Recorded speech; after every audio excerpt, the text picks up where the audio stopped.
Let's start with the basics of a Next.js application. In this _app.js file, we're importing a global styles file. This is where we'll define our CSS variables for theming. The MyApp component wraps around every page in your application, so you can use this to set up any providers or global settings. In our global CSS file, we declare our CSS variables under the root pseudo-class. This will make them globally available for use in our application. We've set default values of our primary color, background color, and text color to create a light theme. We also define a dark theme by setting primary color, background color, and text color to different values within a data attribute selector. In this case, it's data theme equals dark.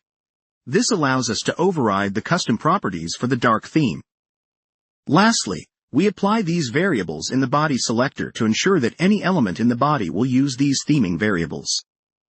In the toggle theme button component, we manage the theme state using React's useState hook, initializing it to light.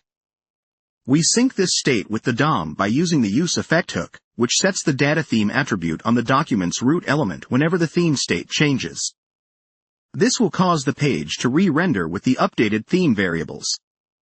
The toggle theme function updates the theme between light and dark, effectively toggling our theme whenever the button is clicked.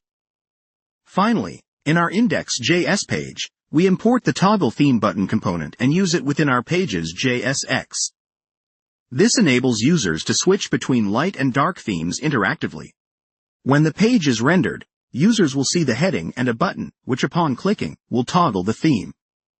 This interaction is possible because of the state management in the toggle theme button component and the way we've structured our CSS custom properties to respond to the data theme attribute.